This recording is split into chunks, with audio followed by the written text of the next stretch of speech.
In this video, we will not just explore the biography of an extraordinary man, we will uncover the very concept of Islamic sainthood, whether in Sufi tradition or among spiritually revered figures across the Islamic world. This idea is deeply rooted not only in Central Asia, but also in South and Southeast Asia as well. To understand it, we will take the example of Mashkhur Jusup, a highly revered Kazakh figure. To understand this topic better, I traveled to Mashkhur Jusup mausoleum, spoke with locals, and gathered stories that are rarely documented. This took some time and effort, so I kindly ask you to like and share this video. Thank you. In this video, first, we will examine his biography, then his legacy in Kazakh folk history, and finally, I will present a broader analysis of how Islamic sainthood emerges, how these figures are shaped by history, and what customs surround them. So, how does someone become an Islamic saint? Let's find out. Generally speaking, Mashkhur Jusup was an Islamic scholar, a poet, and a historian of late 19th and early 20th century. But considering the average life of Kazakh nomad of that time, his life, even without any supernatural episodes, was an amazing story itself. Mashkhur Jusup was born in 1858. Although Mashkhur is not his birth name, he was born as Adam Jusup, and Mashkhur means famous. The title was given to him for his unique abilities in literature. It was very common for people, usually in Islamic tradition, to adopt the titles as names. For example, if a person performed the Hajj, which was very difficult considering the journey was not by plane but by camels, then he was awarded the title of Haji. Mashkhur was born in the north of modern-day Kazakhstan in the nomadic family, but was able to pursue his education throughout the life. At the age of 15, he went to study in Bukhara in an Islamic school, madrasa. This was Kukildash Madrasa, one of the most renowned Islamic schools in Central Asia. Again, he was forced to go there on camels and horses. Such a journey from the north of Kazakhstan could take him from 1 to 2 years. After returning to his homeland, he began working as a teacher. However, his role went far beyond teaching. He became a key figure in the intellectual and spiritual enlightenment of Kazakhstan. In the Kazakh steppe, scholars who undertook the long and difficult journey to places like Bukhara earned immense respect. Their knowledge was seen as sacred, and their words carried great authority.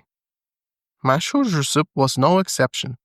His reputation quickly grew, and with it, the belief that he possessed extraordinary wisdom. With such authority came not only respect, but also a sense of mystery. In many Central Asian cultures, scholars and spiritual leaders were often seen as possessing supernatural insight, and Mashkhur Jusup was no exception. As his reputation spread, so did the stories about his extraordinary abilities. Some believed he had the power to foresee the future, others that he could heal the sick. He also had a great impact on ethnography and history science of the Great Steppe. He wrote a lot of works on that topics and was able to preserve wide range of folklore of the region. During his life, he traveled all over Central Asia, and in 1915, at the age of 57, he returned to his homeland.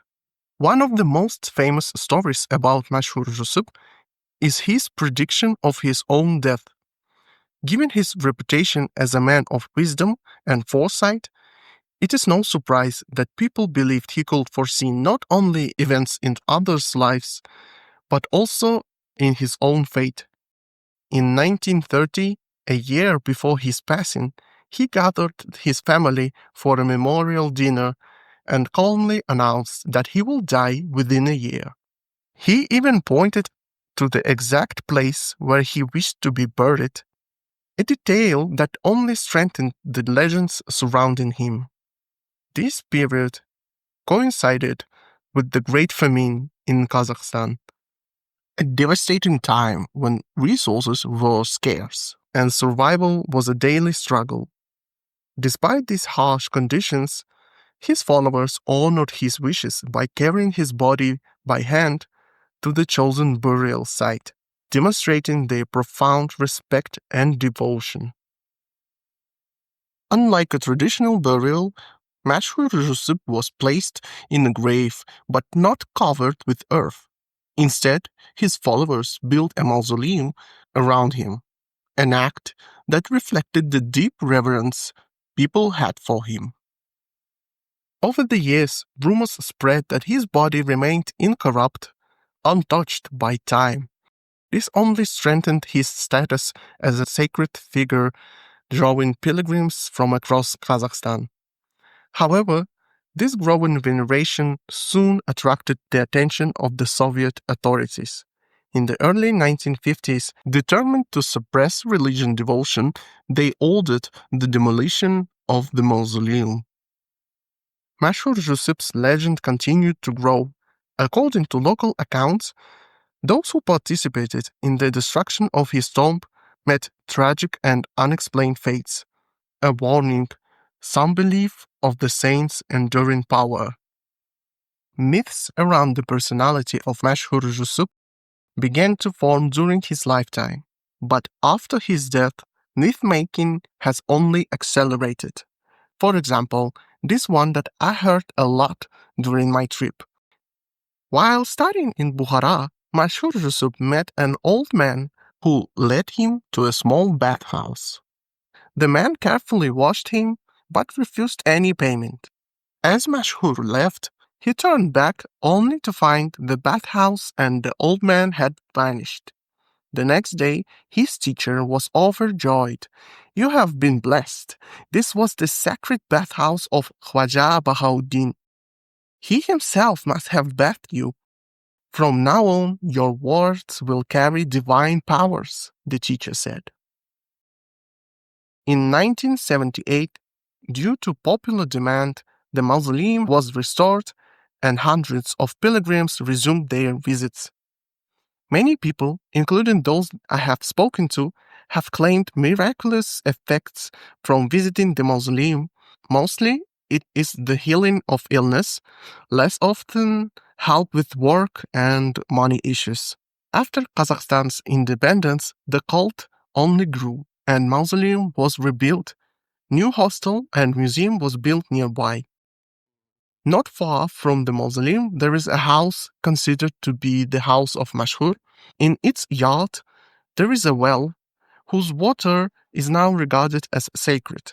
This phenomenon is particularly significant given the cultural and environmental context of the steppe, where access to water has always been a critical issue. In many cases, wells located near the mausoleums of revered figures are attributed with healing properties, reflecting a broader tradition in which water sources associated with saints acquire spiritual significance. For example, a similar situation exists in the Arzdanbab mausoleum in the south of Kazakhstan. There are several wells with holy water around the mausoleum of the Sufi saint. So now, let's discuss the process of sanctification of a person. The story of Mashkhur Jusup is just one example of a broader phenomenon, the veneration of saints in Islamic culture. But what exactly makes a person a saint in Islam? Unlike in Christianity, where saints are canonized through an official process, Islamic sainthood is based on a popular recognition. A person becomes a saint not by formal decree, but through a complex combination of religious knowledge, miraculous events, and social needs. Knowledge as a path to sainthood. One of the most fundamental aspects of Islamic sainthood is the connection between scholarship and holiness. Figures like Mashkhur Jusup were not just mystics or ascetics, they were intellectuals. In many Islamic societies, religious scholars, in other words, ulama, and Sufi masters, sheikhs, were considered sources of divine wisdom.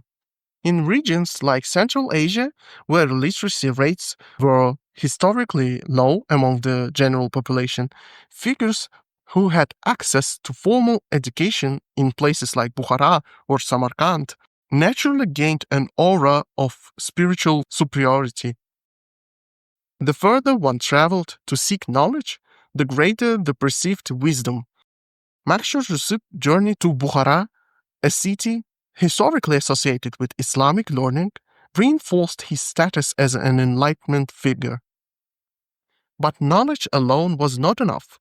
Many Islamic saints combined scholarly authority with personal piety, charity, and the ability to communicate religious teaching in a way that resonated with ordinary people. This explains why Mashkhur Jusup was not just respected as a historian, but also remembered as a spiritual guide. Miracles and legends, the making of a saint. The second crucial factor in sainthood is the presence of supernatural stories. Across the Islamic world, saintly figures are often associated with miraculous acts, from healing the sick to predicting the future. In Mashkhur Jusup's case, legends of his foresight and incorruptibility of his body played a central role in his posthumous reputation. This follows a well-documented pattern. The more extraordinary the stories about a saint, the stronger the devotion of followers. In fact, such myths often develop after the saint's death, growing over generations. Similar examples exist in Sufi tradition across the Muslim world. In the Indian subcontinent, figures like Muin al-Adin Chishti are associated with divine blessings, and his shrine in Ajmer remains one of the most visited in South Asia.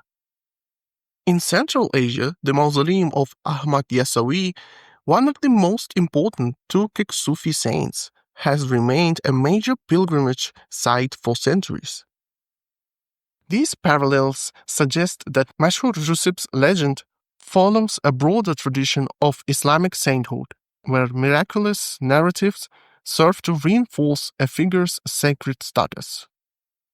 Oppression and resistance, saints as a political symbols.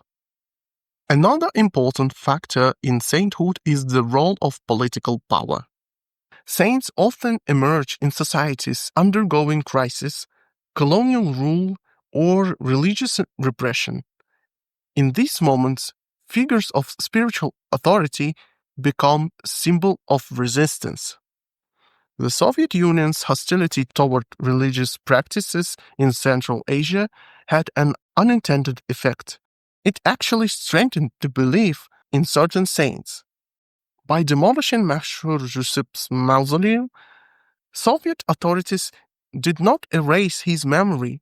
Instead, they transformed him into a martyr of faith. Thus, sainthood is not just a religious phenomenon, it is also shaped by political struggles. The more a figure is suppressed, the stronger their legend often becomes. Sacred geography, how pilgrimage creates saints. The physical spaces associated with saints also play a crucial role. The presence of a shrine or a sacred object, such as well, a tree, or even a simple rock, often cements a person's status as a saint. In Mashkhur Jusup's case, his mausoleum, the nearby well, and even his former house have all been transformed into sacred places. This is not unique to Kazakhstan. For example, the tomb of Jalaluddin Rumi in Turkey is now one of the most visited Sufi sites in the world. The shrine of Bahauddin Naqshband in Bukhara continues to attract pilgrims who seek spiritual blessings.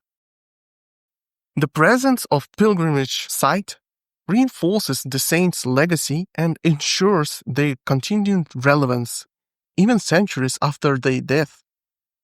This explains why Mashkhur Jusup's cult was not only survived, but grown stronger after Kazakhstan's independence, as the state has invested in restoring his mausoleum and promoting him as a national figure. The evolution of sainthood in the modern era. Finally, it is important to consider how the concept of sainthood is evolving today. While traditional beliefs in Islamic saints persist, modernity has changed how people engage with these figures. In some cases, governments have embraced the legacy of saints as a part of national identity.